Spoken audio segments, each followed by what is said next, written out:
Hi everybody, welcome back to the channel. If you're new here, my name's Paul Reed and I'm a photographer, aren't we all? Before I introduce you to an absolutely amazing street photographer, I just want to give you a quick gear update. So I'm currently waiting on a Leica 35mm 1.4 Summilux FLE lens at the moment. What I'm hoping is that this lens is going to become my everyday lens, a bit like the 28mm Summilux fixed lens was on the Q2 monochrome. I used that for many years, and what I'm wanting is hopefully that this lens is going to be my everyday lens. Now, lens choice is really important. It's probably one of the most important things that you've got to choose, really. I went out the other day with a TT Artisan, I think it's a 100mm bubble bokeh lens, and I've used that lens before on my Fuji on APS-C, and I thought, hey, this is a great lens. But using it on full frame, I kind of discovered, man, this lens isn't all it was cracked up to, because the vignetting around the photos was absolutely crazy, so it wasn't that great. However, I did manage to get these images, which I'm quite happy with.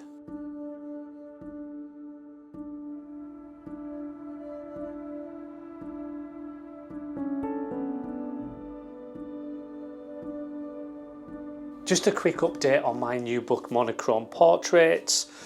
These are selling out fast. I've sold almost half of these already before they're actually even out. So if you haven't already pre-ordered, then I'll leave a link in the description so you can pre-order yours. It's a special pre-order price of £20. And by the way, anybody that's already pre-ordered, I'm going to be working hard to sign and number all of those books and hopefully get them out by the 28th of February. Now let's talk about street photography. It really does come in all shapes and sizes, which causes much debate in what actually qualifies as street photography.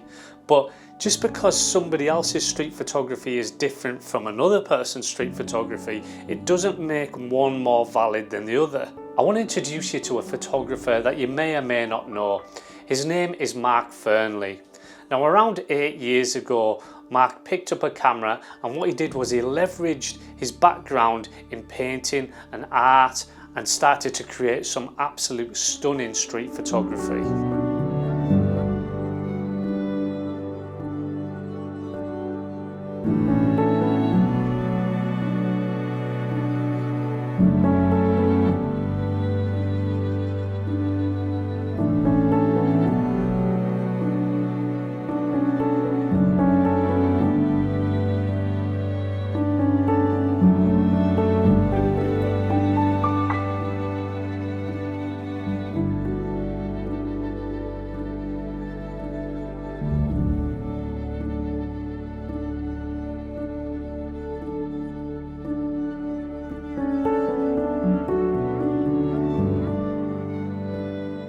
Mark's style really is captivating, and I guess if you wanted to categorize his style, you would call it fine art street photography. This is what Mark had to say about that. Do you know what? I'm a bit like you. I don't like to be put in a box and sealed, delivered, and I don't actually class myself as a street photographer. To be honest with you, the fine art street photography was more for the engagement to bring people towards my site for them to enroll in workshops and stuff. You know, there's not even probably a genre called fine art street photography, and I get a lot of haters saying like, "How can you call yourself a fine art street photographer? You're not a street photographer." And I'm like, well, at the end of the day, I take pictures on the street, candid, on workshops, and in a fine art approach. So narrow the words down. Probably a lot of shite, but I mean, at the end of the day, it's what it is, isn't it? Yeah. I mean, yeah, I get, some people who would just say, like, that's not street photography to my stuff. They'd say, no, that's documentary photography, or Yeah, and I just kind of go, oh, do we have to do this? Do you know what I mean? Do yeah, I have to actually kind of get into this yeah. conversation to do And with do what you know sort of what, Paul? photography Right? is? Yeah, I tell you what, mate. It's like it's the only genre of photography that gets all the haters like that. You know, like if you when I talk to like portrait photographers, landscape photographers, product placement photographers, they can mix and match and change their style and stuff like that. But you don't get none of the like, you're not this, you're this, you're this, and I hate it. And I see so many discussions about like what is street photography, and a lot of people say I don't actually know, and then other people say like I remember I see a documentary, I think it was on Bruce Davison, and he said if you can smell the street, it's a street photo, It doesn't even have to include a human element. And some people say it has to include a human element, and some people, and it's just, it's all over the place. And I just rather just, let them get on Yeah. with it and then me get on with what I'm doing. Now, whenever I scroll through Instagram, I see quite a lot of photography that would describe itself, and it's hashtagged as fine art street photography, and it's similar,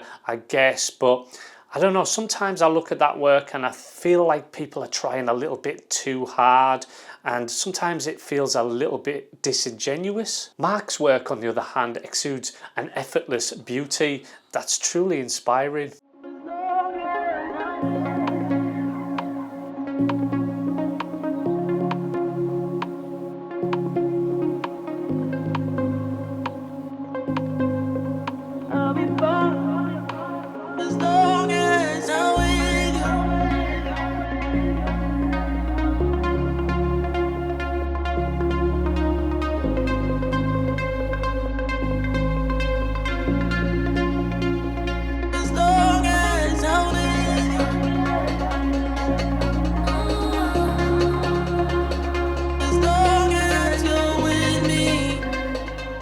Now, you might find it strange that I would point you in Mark's direction, especially as both of us do workshops in London.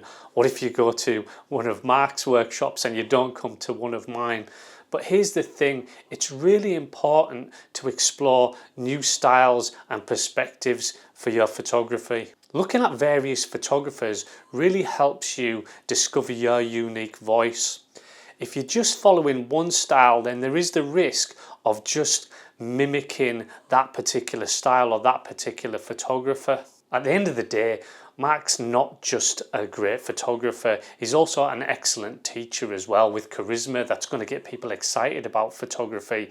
That's all I want for my viewers, is for them to get excited and really push forward with your photography.